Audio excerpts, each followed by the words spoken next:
Et salut à tous, c'est Kevin et on se retrouve aujourd'hui pour une nouvelle vidéo d'analyse crypto. Et aujourd'hui, une vidéo bien particulière puisque on va faire une analyse un peu plus profonde du BTC, comprendre vraiment où est-ce qu'on pourrait en être aujourd'hui sur le cycle global pour préparer 2024-2025 au mieux, potentiellement un peu plus loin, mais voilà à peu près. Ce que j'avais en tête pour aujourd'hui. Juste avant ça, on va analyser rapidement le S&P 500, voir où est-ce qu'il en est, puisqu'on voit qu'il est vraiment sur un point extrêmement critique. Le dollar également, comment est-ce qu'il a réagi face aux dernières annonces du gouvernement américain. Et également, on fera une vue très rapide sur ETH qui nous donne une direction potentielle. Attention à prendre avec des pincettes, mais en tout cas, ce que je vais vous montrer sur BTC, je pense, va vous permettre d'avoir une vision différente et de sortir de votre sorte de vue très court terme, sur laquelle il faut faire vite des gains, il faut vite acheter, vendre, etc.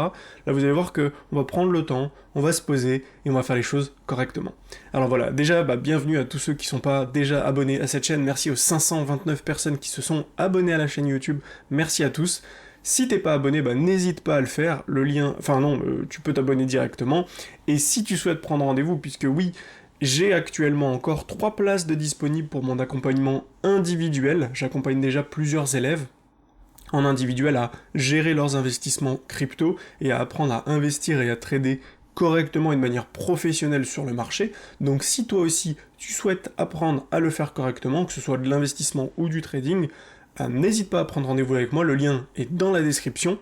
On échange ensemble pendant 30 minutes, 1 heure, et à la fin de cet échange, on voit ensemble tout simplement si on a envie de bosser ensemble ou pas. Donc voilà, c'est fait de manière très très tranquille, et le but c'est déjà de t'apporter de la clarté pendant cet échange, pour que tu puisses savoir où est-ce que tu en es en termes d'investissement et dans quelle direction tu vas. Maintenant que c'est dit, on démarre officiellement la vidéo, c'est parti. Alors, le S&P 500, où est-ce qu'il en est? Alors attention, le S&P 500, on a créé une trendline ici, qu'il a tapé déjà 3 fois, et ici on y revient une 4e fois et on se fait rejeter. Donc maintenant, ce qu'on a envie de voir ici, c'est en weekly, est-ce qu'on va faire une bougie de ravalement baissière, est-ce qu'on va repartir dans l'autre sens ou pas? Ici on avait fait bougie de ravalement baissière, ici on avait fait une bougie de ravalement baissière, ici pas de bougie de ravalement baissière, par contre la semaine d'après, grosse bougie de ravalement baissière, puis on avait pété à la baisse. Ici actuellement pas de bougie de ravalement baissière, mais il reste encore 3 jours et 14 heures pour finir la semaine. Donc, attention. Attention, tout est possible. Si on regarde en daily, en daily, c'est un petit peu problématique ce qui se passe. Pourquoi c'est problématique? Parce que, alors je vais vous montrer. Ici, on a touché bougie de ravalement baissière en daily. Ici, on a touché pas de bougie de ravalement baissière, mais le jour d'après, on en a eu une.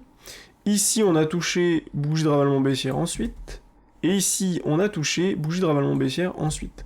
Donc ça, c'est très négatif. Et actuellement, on a une bougie rouge hier qui était vraiment, vraiment pas belle.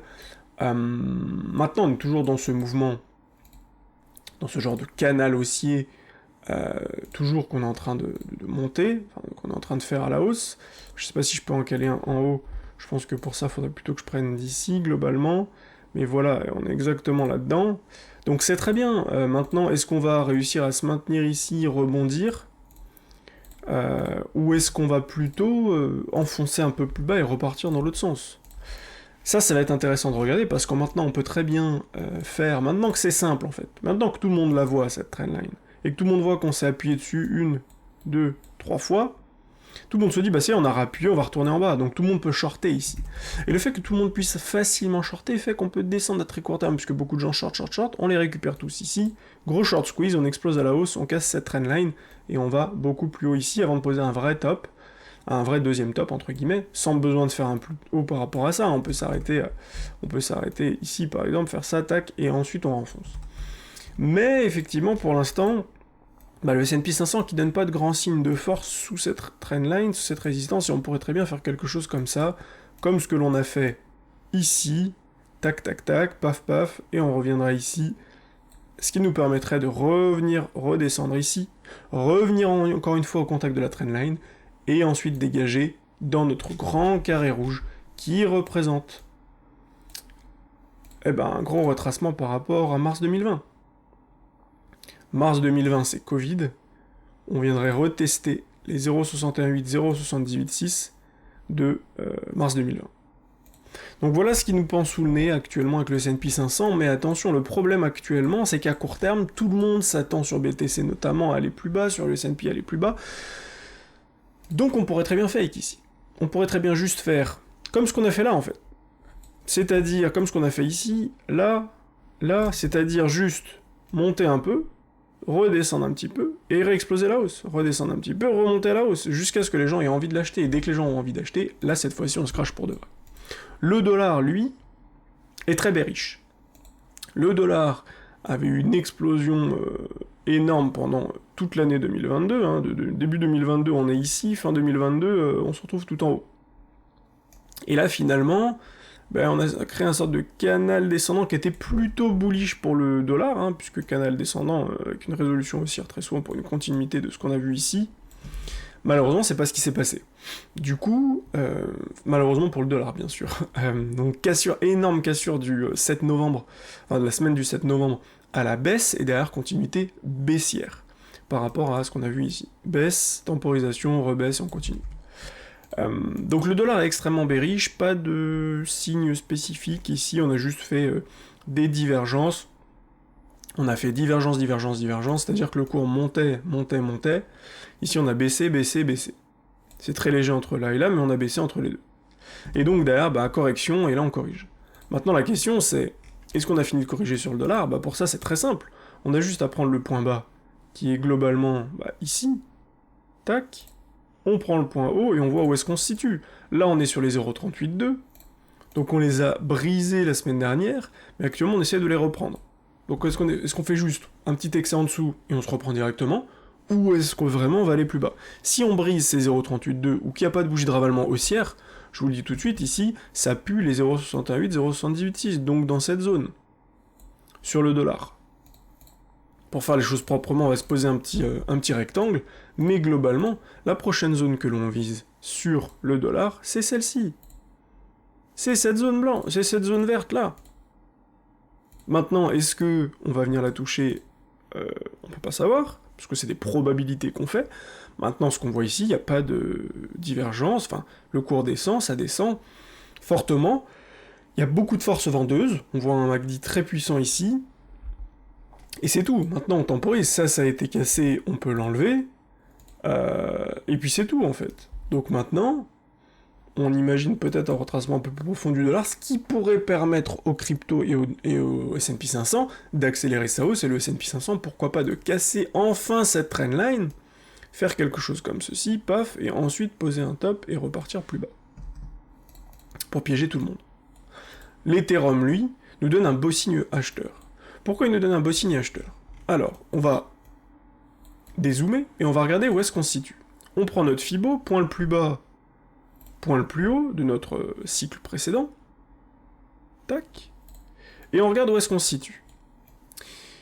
Juste avant de vous montrer ça, sachez qu'une bulle de marché, c'est-à-dire on a une consolidation avec un marché qui stagne et qui accumule, accélération, tac, tac, tac, ça, c'est une bulle. Phase de bulle avec accélération, ici tous les particuliers vont en acheter, tous les médias en parlent, etc.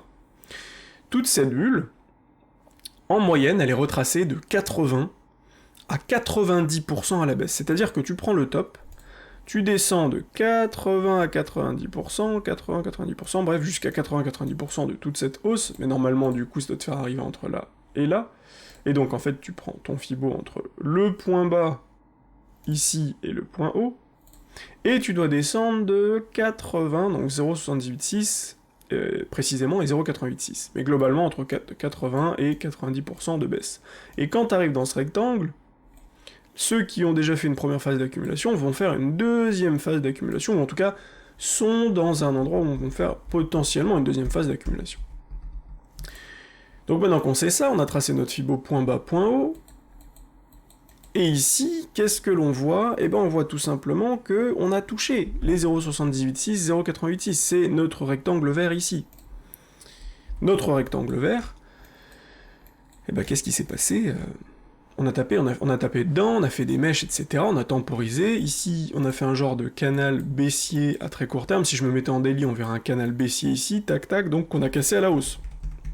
Canal baissier, 70% de chance de casser à la hausse, après bon, ça dépend bien sûr de ce qui se passe, mais généralement on va casser à la hausse. Canal haussier, à l'inverse, on va monter doucement mais sûrement, et au bout d'un moment, on va avoir des divergences sur le MACD avec un MACD qui va décélérer, un cours qui monte, et donc, le cours qui casse, et ensuite qui va plus bas. Donc là on a eu un canal baissier, cassure à la hausse, on est reparti, on est revenu tester ces points bas, on les a maintenus, et ce qui est hyper intéressant actuellement sur l'Ethereum, en weekly, je suis bien en weekly, donc le signe est plutôt intéressant, c'est que par rapport à cette bougie ici, on a fait derrière une bougie de ravalement haussière. Bougie très puissante ici, la verte. Donc à moins d'avoir une bougie rouge de retournement baissière cette fois-ci, là on est extrêmement positif. En plus de ça, on peut voir directement, hop, on va dézoomer. Mais qu'est-ce qu'on peut voir sur l'Ethereum? Une grosse divergence. Avec le cours qui descendait fortement, le MACD lui qui décélérait. Le milieu de notre MACD était en vert ici, on l'a explosé à la hausse, et bien derrière on consolide et on est prêt à repartir. Là on arrive au contact de notre trendline long terme, ici, une fois, deux fois, trois fois, on arrive pour la 4e fois au contact de cette trendline long terme ici, et l'objectif maintenant c'est de casser et d'accélérer à la hausse. En cas de cassure à la hausse, ici, l'objectif de l'Ethereum, on va prendre notre Fibo et on va regarder ce que ça donne. Vous allez voir que ça va être intéressant. Objectif, minimum 2393 $. Donc, ici, tac, là-dedans, on va mettre en rouge, paf paf. Deuxième objectif, entre les 0,786 et les 0,618. Pour certains, ça paraît très haut, pour d'autres, ça paraît impossible, etc., etc., peu importe. Ok, ça, je sais plus pourquoi je l'avais sorti, je crois que c'était pour un élève. Mais voilà globalement à quoi on s'attend. Et donc pourquoi pas, si on a une confirmation de cette hausse, où tout le monde aujourd'hui s'attend à en acheter plus bas et surtout à acheter du BTC à 12 000, et bien prendre tout le monde de court, faire un W, venir ici, tac tac tac, soit ensuite recracher, refaire un bottom, et avant le halving ici, repartir, soit venir là, plus haut même, piéger tout le monde ici. Tout le monde se dit cette fois-ci c'est différent, on va faire un tap avant le halving, tout le monde achète, tout le monde se fait piéger, paf, on revient ici, on pose ici un triple bottom, 1, 2, 3, avec potentiellement même une mèche, tac, plus basse, on clôture au-dessus, et derrière on est reparti pour le halving avec une grosse accélération haussière. Donc voilà ce que j'imagine sur Ethereum pour l'instant. Et maintenant passons à notre analyse du jour, notre analyse spéciale BTC. Vous allez voir, j'ai fait deux analyses complémentaires, une analyse sur un schéma classique et une analyse sur un schéma logarithmique. Alors on va commencer sur le schéma classique. Voilà ce qu'on peut imaginer. Voilà ce qu'on peut imaginer sur le BTC. Alors, déjà une chose hyper intéressante, d'ailleurs non, on va commencer par le logarithmique pour une raison simple, vous allez voir. Le cycle de 2016, alors qu'était un cycle, enfin de 2013 à 2014, pardon, ici, tac. Alors c'est intéressant parce que on peut voir que ça a mis un an tout pile par rapport globalement au bottom, alors même un peu plus ici, tac. Je pense que c'était par là. Ah, quoi qu'on a... Ah non, mais non, si, c'est ça. Tac, ok, c'est ici. C'est-à-dire qu'ici, on a eu un halving. Je vais le prendre, tac. Et on va le mettre là. Donc ici, on a eu halving BTC. 357 jours plus tard, on faisait un top de marché. Très bien. On va zoomer sur MACD pour voir ce qui s'est passé sur le MACD. Ici. Là, c'est hyper intéressant. Pourquoi? Parce qu'on a eu ici une divergence, 2, 3 divergences, on pose un bottom et on repart. Halving, grosse crise juste derrière pour faire peur à tout le monde et on repart. Donc ici, on a 1, 2, 3 divergences et ensuite on repart à la hausse. Ensuite, notre cycle de 2018, donc de 2016 le halving, juillet 2016, fin décembre 2017, début 2018, on fait un top de marché. Donc 511 jours plus tard, qu'est-ce qui se passe? Eh ben on va regarder encore une fois. On fait notre top de marché 500 jours plus tard, et derrière, on a Alors, où est-ce qu'on est? On est ici. On a une divergence, deux divergences ici, et qu'est-ce qui se passe? On pose un bottom là, et ensuite on repart.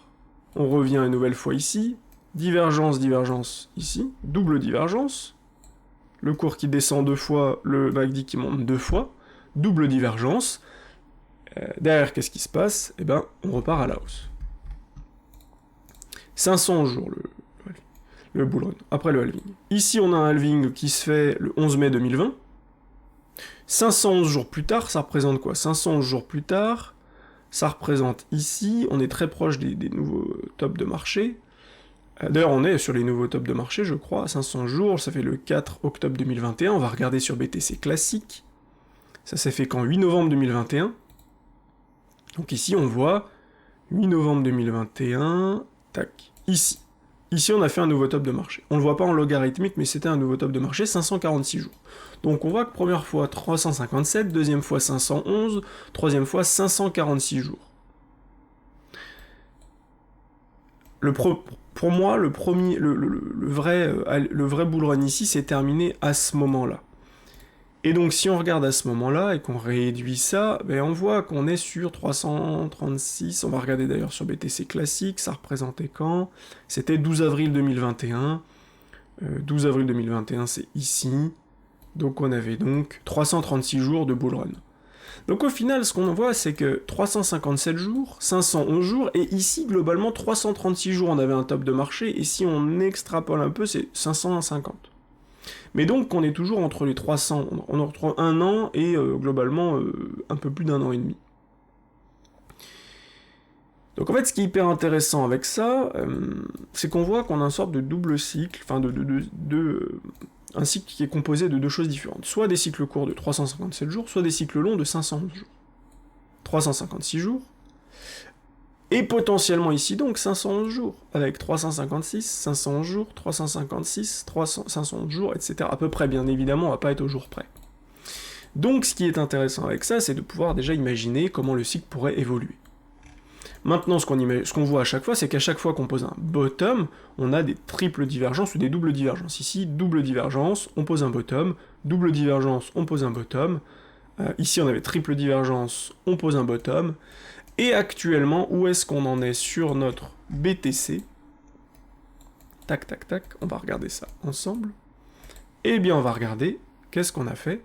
On a fait, par rapport à ici, un plus bas, plus haut, plus haut. Entre les deux, je le compte pas. Pourquoi je vais pas le compter? Bah, tout simplement parce que là, on fait un plus haut, là, on fait un plus haut, il n'y a pas de divergence. Donc ici, on a 1, 2, 1, 2, double divergence. Une double divergence, est-ce qu'on serait pas en train de poser un bottom ici? Ou bien il nous manquerait une dernière divergence. Mais actuellement, on a déjà double divergence, 2 fois le cours qui descend, 2 fois le MACD qui monte. Même si ici passe pas dans le rouge, pour moi c'est une divergence claire. Même une divergence encore plus puissante. Et donc, qu'est-ce qu'on peut voir maintenant? Ben, voilà ce qui pourrait se passer sur le cours. Avec un dernier bottom, ici, temporisation, on remonte, accélération haussière, on revient vers les 41 655. Donc, rappelez-vous de ce chiffre, vers les 40 000 $, en 2023, jusqu'à mai 2023. Rappelez-vous de la phrase également, sell when it snows, buy when it snows, sell in May and go away. Donc ici, on pourrait avoir ça. On pourrait avoir le fameux buy when it snows, donc achète quand il neige, sell in May, and go away. Vends en mai et casse-toi. Voilà ce qu'on pourrait avoir juste ici. On va mettre ça comme ça, tac, juste là. Paf. Tac, tac, tac. Ok, bon, on va laisser comme ça. Tac, nickel, juste ici. Et ensuite, on pourra avoir donc un rallye contre tendance ici, poser un top, DM, revenir chasser ici, pour essayer de faire un double bottom là, cette fois-ci taper le bas enfin de cette trendline que vous allez regarder après que je vais vous montrer, et ensuite on est reparti. 500 jours après, le halving du BTC en mars 2024, fin mars 2024, 500 jours après, on posera un top de marché, ce qui nous représentera un top vers les 140 000 $. Je sais que pour certains ça va être ridicule et ils vont me dire 140 000 $ c'est vraiment que dalle, et d'autres qui vont dire que c'est monstrueux. Comme d'habitude on a deux lectures. Juste une chose à bien comprendre, c'est que quand on regarde le logarithmique, ça nous permet de voir comment est-ce que le BTC se comporte. Et on voit que forcément, plus on avance dans le temps, et moins il est voué à avoir une volatilité extrêmement importante, et c'est normal. Ici on a une très grande volatilité parce qu'on avait très peu d'argent investi dans le BTC. Ici, par rapport au halving, on voit une explosion de 11 300%. Ensuite, ici, notre halving est là, on a une explosion de... Je vais même prendre un plus bas pour le coup quand même. Tac. On a une explosion de 4000%. Ici, on a notre halving, je vais mettre même plus bas, on a une explosion de 1250%. Et donc ici, on pourrait encore une fois, ici, à peu près par là, on peut se mettre même un peu en dessous, on pourrait avoir une explosion de 500%. 400-500%.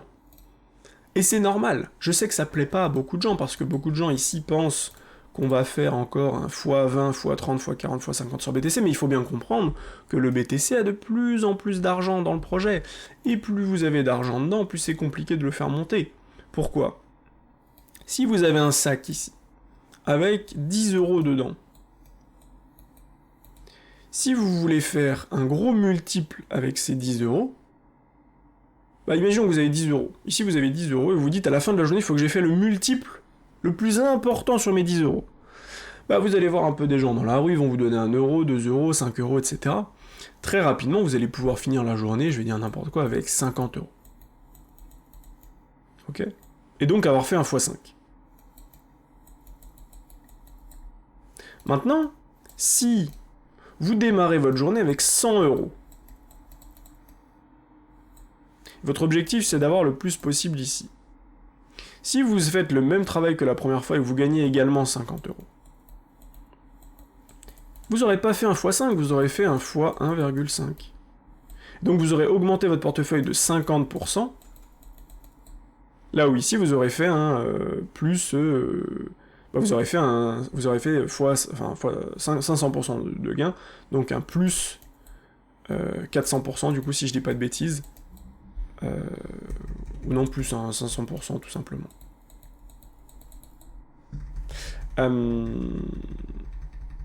Et donc ça joue en fait. Et c'est exactement ce qui se passe sur BTC, c'est-à-dire qu'à l'époque on avait quelques millions d'euros dans le projet, aujourd'hui sur BTC, on va regarder sur CoinMarketCap,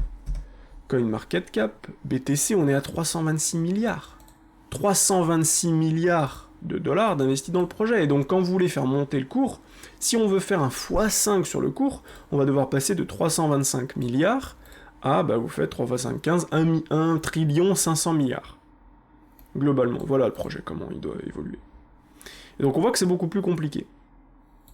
Mais en tout cas, si on regarde en logarithmique par rapport à la courbe qu'on connaît ici, c'est normal qu'on ait une courbe qui soit qui s'accélère de moins en moins, qui est de plus en plus plate, parce que on a de plus en plus d'argent dans le projet, donc l'évolution qui sera de plus en plus courte. Et puis là, on est toujours dans un marché qui est haussier, dans un cycle énorme qui est haussier ici, mais attention, ici, le cycle qui pourrait finir par être haussier, et derrière, tac, qui pourrait devenir baissier derrière. À voir. Pour l'instant, en tout cas, on a un cours qui monte, c'est sûr, mais qui monte de moins en moins vite, et c'est normal. Donc voilà déjà ce que je voulais vous montrer sur le BTC en logarithmique. Maintenant, comment ça se restitue sur le BTC normal? Déjà, juste, vous voyez qu'ici, si on met 500 jours, après le halving, on est à peu près sur 140 000 $.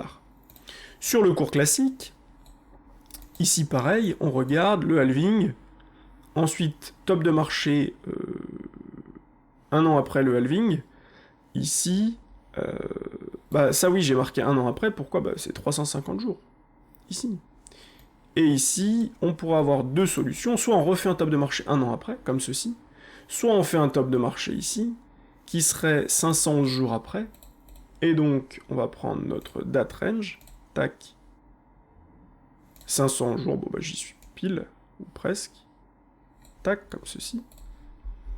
Et donc, un BTC qui pourrait mettre un peu plus de temps à monter, comme ceci, tac. On va enlever ce qui est marqué ici. Juste, on va marquer top de marché. Paf. Et donc voilà à quoi ça pourrait correspondre. En termes de top, qu'est-ce que ça peut dire? On va prendre notre extension de Fibo, on va prendre notre bottom, notre point le plus haut qui est ici. On va essayer d'être précis. On va se mettre en bas pour l'instant et on va retracer ça ensemble maintenant pour voir les targets du BTC. Donc là, on est en haut. Hop, ici, on va se mettre... Alors là, on voit pas grand-chose du coup, parce qu'il y a pas mal d'éléments. Tac, ok, nickel. Ça, je vais enlever pour l'instant. Tac, tac, tac. Ok, let's go. Donc on est à peu près par ici, là on est très très bien. Et donc voilà ce que ça pourrait donner. Ça pourrait donner les 161,8 d'extension de Fibonacci, bah tiens, qui sont juste là. On va les mettre en verte. Ici. Et ensuite, les 261,8 par ici, juste ici. Sur notre logarithmique, on a vu que 500 jours après, c'est à peu près 140 000 $. Donc sur notre BTC, si on se remet à 140 000 $, tac, tac, tac, c'est à peu près ici, un peu en dessous globalement, c'est un peu en dessous des 140 000 sur le logarithmique, mais globalement ça ressemblerait à ça. Et donc on va enlever ça, et voilà à quoi pourrait ressembler le prochain cycle du BTC, si jamais on a une configuration classique ici avec un sorte de piège ici, faux rallye, enfin rallye contre tendance, derrière on corrige tout, on dégage tout le monde et ensuite on est reparti. En termes de prix également, qu'est-ce que ça nous dit? On a un prix de production actuellement sur BTC, alors je peux pas l'afficher ici, mais qui est à peu près de 15 000 $. Il va monter entre 30 et 40 000 lors du prochain halving, puisque la difficulté de minage sera multipliée par 2. Et on voit qu'au halving, on est à 40 000 $. Ici sur le schéma que j'ai noté, le halving, ici 40 000 $ tout pile. Voilà encore pourquoi est-ce que ce schéma est hyper intéressant, je trouve, et cette théorie que j'ai mis en place, je la trouve hyper pertinente. Maintenant, ce qu'on va vérifier, c'est est-ce que les divergences qu'on a vues en logarithmique, les triples divergences et les doubles divergences se confirment et qu'on repart. Sur ETH, on a vu qu'on avait une bougie de ravalement haussière en weekly, extrêmement bullish. Si on casse cette trendline, si sur S&P on casse la trendline, pour moi, ce sera un rallye haussier contre tendance jusqu'à ce qu'on voit des signes de retournement, mais je pense jusque mars, avril, mai 2023, et ensuite, on sera prêt à repartir en baisse pour reposer un nouveau bottom, potentiellement vers les 19 000, 20 000 $, pour poser un vrai double bottom ici, et ensuite on sera reparti. Alors, encore une fois, ici, il y aura une news hyper négative, c'est la fin du BTC, plus aucun gouvernement n'en veut, etc., grosses restrictions, etc. Là, pour l'instant, cette année, on a les exchanges qui font peur à tout le monde. Là, ici, on aura grosse récession, grosse crise, et on posera un gros bottom, on n'ira pas plus bas que ça. Si on va pas plus bas, ce sera extrêmement bullish, et ce sera à ce moment-là qu'il faudra à nouveau accumuler. Et c'est à ce moment-là qu'on voudra accumuler des altcoins. Mais pour l'instant, ici, je préfère accumuler du BTC, de l'ETH et des très grosses altcoins, plutôt que des très petites, parce qu'il y a plein de petites qui sont actuellement en train de faire des bottoms, des bottoms, des bottoms, des bottoms, et qui n'ont pas de phase d'accumulation. Donc voilà ce que je vais vous partager aujourd'hui, j'espère que cette vidéo vous a plu. En tout cas, moi je la trouvais vraiment enrichissante, même à préparer. Donc voilà, si c'est le cas, n'hésite pas à t'abonner et à faire partie des 530 personnes qui sont présentes sur la chaîne. Mets-moi un pouce bleu si tu as envie de m'aider à être mieux référencé, et dis-moi en commentaire quelle est la prochaine crypto que tu veux que j'analyse. J'en ai une petite liste, dans la semaine là je vous prépare des analyses crypto, et je vous souhaite une belle journée. Je vous dis à demain pour une prochaine vidéo. Ciao ciao.